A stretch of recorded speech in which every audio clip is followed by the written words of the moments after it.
So కాబట్టి అది విద్య యొక్క గొప్పతనం. ఆ విద్య యొక్క గొప్పతనాన్ని మనం అందరం తెలుసుకొని విద్యని మన పిల్లలు అభ్యసించేలాగా తయారు చేసి మనం ముందుకెళ్ళాలని కోరుకుంటూ ఇప్పుడు వందే మాతరం తోటి మనం ఈ కార్యక్రమాన్ని ప్రారంభించుకుందాం. అందరూ దయచేసి లేచి నిలబడాలని కోరుచున్నాం.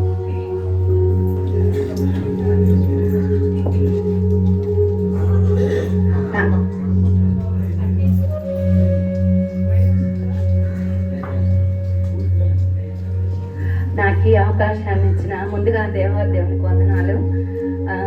ఇక్కడ వేదికను అలంకరించిన పెద్దలందరికీ నాకు వందనాలు.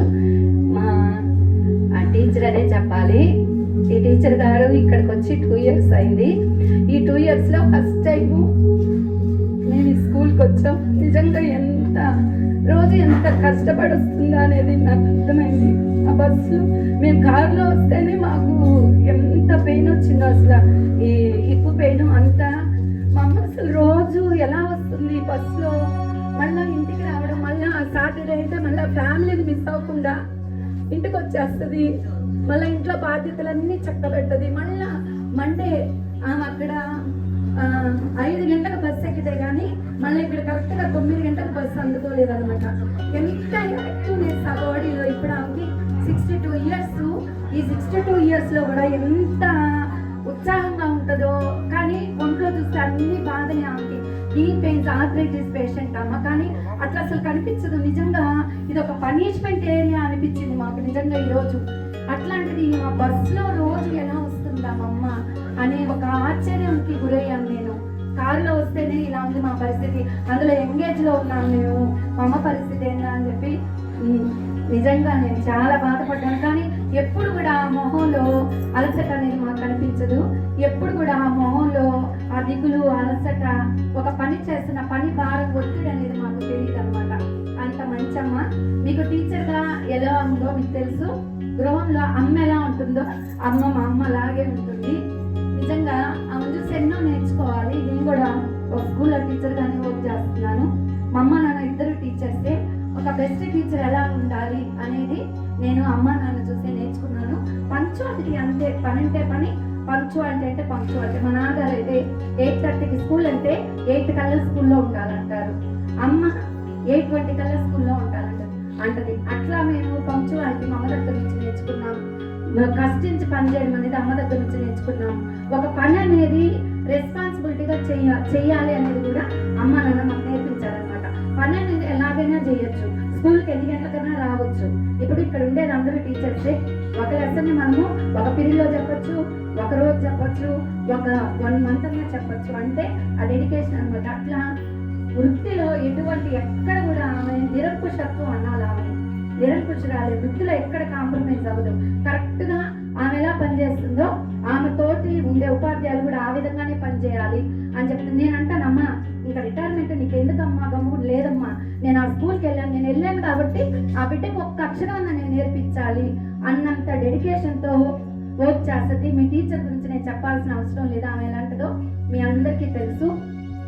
ఇంకా కుటుంబ సభ్యురాలుగా మేము చెప్పాలి అంటే ఆమె దేవుడు ఆమెకి ఇచ్చిన ప్రతి ఒక్క బాధ్యతను సక్రమంగా నిర్వర్తించింది.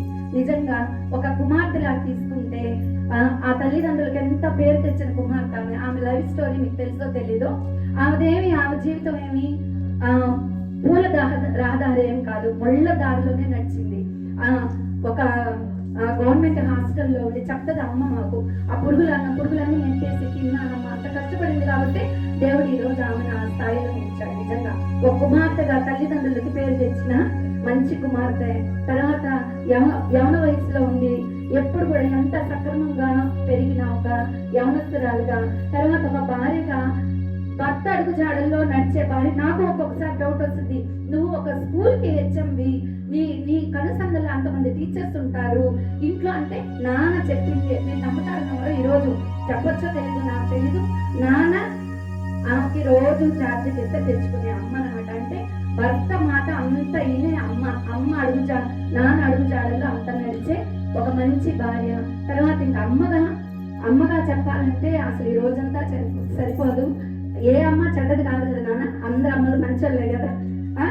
మా అమ్మ కూడా చాలా మంచిది. మీకు టీచర్ ఏమో మా అమ్మ కూడా చాలా మంచిది. ఆమె బాధ్యతలు ఎంత అన్ని ఒక అక్కలాగా, ఒక చెల్లిలాగా, ఒక అత్తలాగా, అమ్మమ్మలాగా, నాన్నమ్మలాగా నేను ఆ గురించి చెప్పాలంటే ఒక పరిపూర్ణ స్త్రీ అని చెప్పి నేను చెప్తాను అనమాట. నిజంగా అంత గొప్ప తల్లిని దేవుడు నాకు ఇచ్చాడు. ఆమె ఉద్యోగంలో మాకు ఒక మార్గదర్శి, ఈ లోకంలో ఎలా బ్రతకాలో దాంట్లో మాకు ఒక మార్గదర్శి, ఒక అమ్మలాగా ఎలా జీవించాలి, విద్యార్థులకు ఒక మంచి భవిష్యత్తు ఏ విధంగా ఇవ్వాలి అనే ఒక మార్గదర్శకురాలుగా మా అమ్మ మాకు ఉంది. జీవితంలో ఆమె జీవితం నుంచి ఒక్కొక్క పాఠాన్ని నేను నేర్చుకున్నాను. ఒక్కొక్క అంకంలో, ఒక్కొక్క అంశంలో నేను ఎన్నో పాఠాలు నేర్చుకుని. ఎందుకంటే మనం నిరంతర విద్యార్థులు కదా, మీరు నేర్చుకుంటూ ఉంటారు కదా మీ మేడం చెప్పే మాటలన్నీ. మీ మేడంలో మీకేమి ఇష్టం చెప్పండి? మేడం అంటే మీకు ఎందుకు ఇష్టం చెప్పండి? చెప్పండి.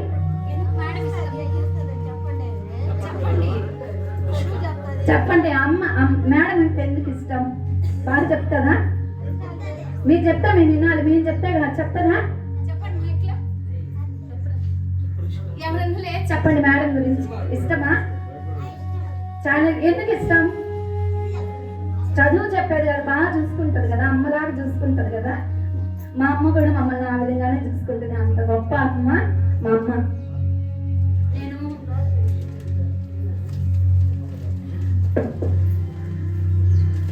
ఒక చిన్న కవితను రాశాను మా అమ్మ గురించి, చదువుతానండి.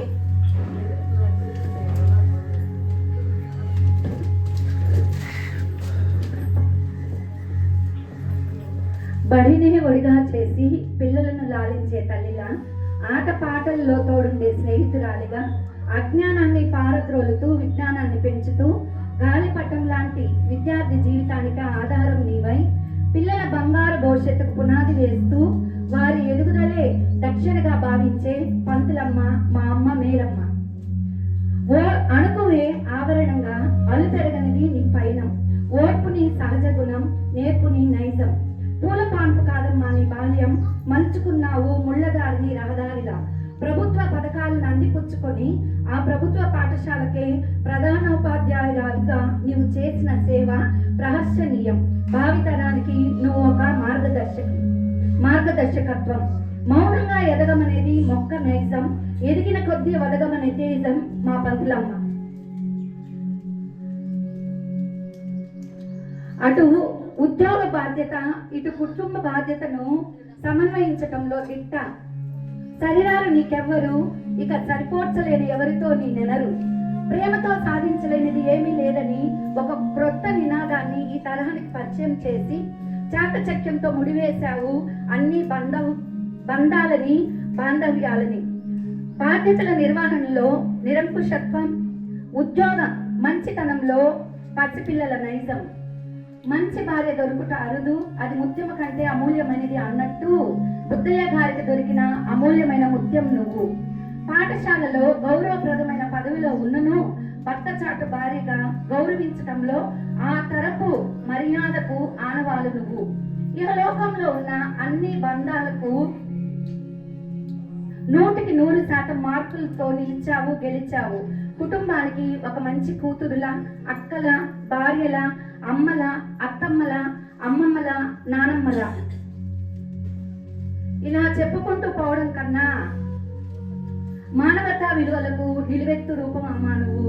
తరించింది నిన్ను కనిన రాజమ్మ రామయ్యల జన్మ. ఆ చందమామకైనా ఉందేమో వెతికితే మచ్చ, ఏ మచ్చ డాగు లేనిది మా అమ్మ మేరమ్మ. నీ జీవితంలో ఈ రోజు ముగుస్తుంది ఒక అధ్యాయం, మరో అధ్యాయం ఎదురు చూస్తుంది నూతన ఆరంభంతో.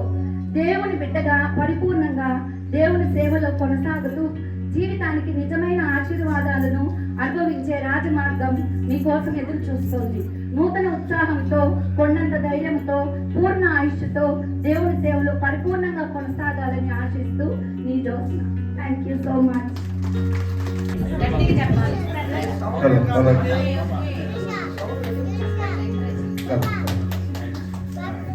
ఇచ్చేసారు. నాకు ఇట్లా స్టేజ్ మీద మాట్లాడడం అంత అలవాటు లేదు.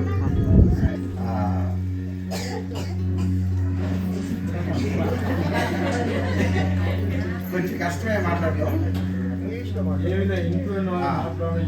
తెలుగులో మాట్లాడడం కొంచెం కష్టమే. అంటే బేసిక్గా ఇప్పుడు మా అమ్మకి ఫోన్ వాడడం కూడా సరిగ్గా రాదు. స్కూల్కి వెళ్ళి పిల్లగారికి ఏముంది టీచ్ చేస్తుంది అని అనుకుంటా ఉంటాను నేను. కొంచెం కష్టమే నాకు ఇట్లా. మా అమ్మ కొంచెం నడవడం కూడా కష్టమే. అట్లాంటిది 39 సంవత్సరాలుగా మా కోసం కష్టపడింది. నేను నిన్న రాత్రి ఆలోచిస్తూ ఉన్నాను, మా అమ్మ ఎప్పుడు మా కోసం బతికింది, వేరే వాళ్ళ కోసం బతికింది, కానీ ఆమె కోసం ఎప్పుడు బతకలేదు. సో మేబీ మా అమ్మ ఆమె కోసం బతుకుంటే మేబీ మా అమ్మ ఒక మంచి గాని అయి ఉండేది. మీ అందరికీ తెలుసులేదు, మా అమ్మ చాలా బాగా పాటలు పాడుతుంది.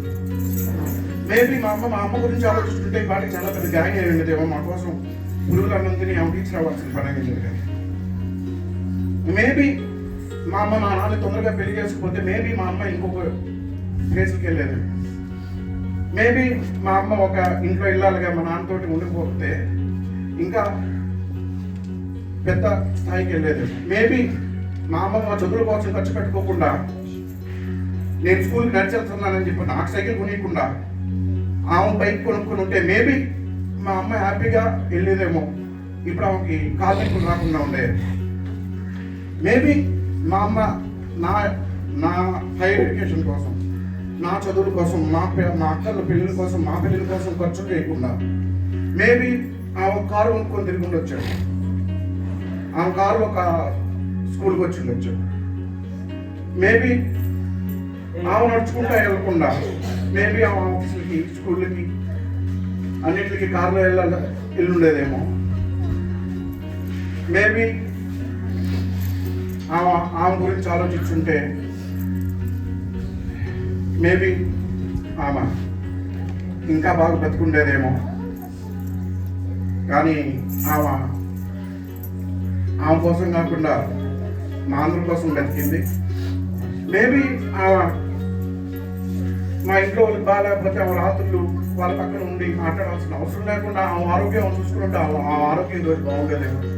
మేబీ మా నాన్నకి ఆరోగ్యం బాగాలేకుండా మా నాన్న మంచం మీద ఉన్నప్పుడు మా నాన్న పట్టించుకోకుండా ఆ ఆరోగ్యం చూసుకుని ఉంటే బాగుండేదేమో. మేబీ మా బాబు బాగాలేకుండా ఆయన మంచం మీద పడినప్పుడు ఆయన పట్టించుకోకుండా ఆ ఆరోగ్యం చూసుకుని ఉంటే ఆమె ఇంకా బాగుండేదేమో. జీవితాంతం ఇలా అందరి కోసమే బతుకుతా ఉంది. సో మేబీ నేను కోరుకునేది ఇప్పటి నుంచి అయినా తన కోసం తను బ్రతికి మేబీ మా అమ్మకి ఇప్పటి నుంచి అయినా ఇంకొంచెం బెటర్ లైఫ్ వస్తుందేమో. మేబీ ఇప్పటి నుంచి అన్నా ఫ్రీగా ఉంటుందేమో మా అమ్మ. మేబీ ఇప్పటి నుంచి అన్నా మా అమ్మ తన కోసం తను బ్రతికేదేమో అనుకుంటున్నాను. Thank you.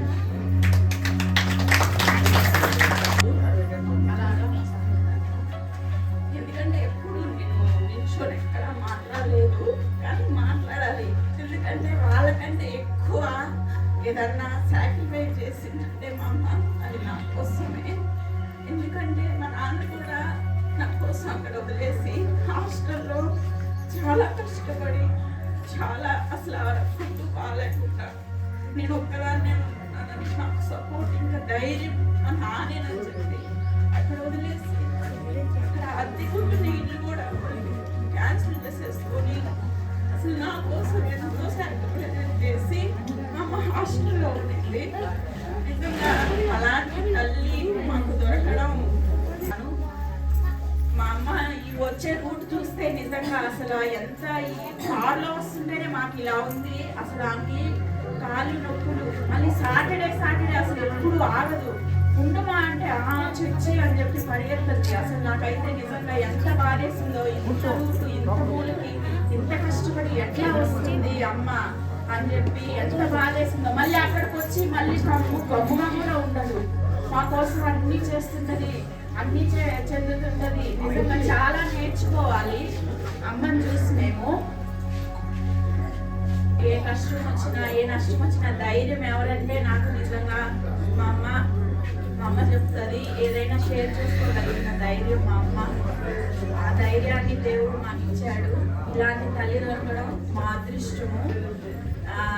ఇంకా ఇంకా ఇంకా ఇంకా భవిష్యత్తులో నిజంగా మా తమ్ముడు చెప్పినట్టు ఆమె గురించి ఆమె ఇక్కడన్నా ఆలోచించుకొని ఇక్కడన్నా బాగుంటుందని మా కోసమే చాలా సాక్రిఫైజులు చేస్తుందమ్మా. ఇంకా ఆమె గురించి ఆమె ఆలోచించుకుంటూ ఇక్కడన్నా ఈ వృద్ధాప్యంలో ఇక్కడన్నా బాగుండాలని కోరుకుంటూ ఈ చిన్న మాటల్ని థ్యాంక్ యూ అక్క.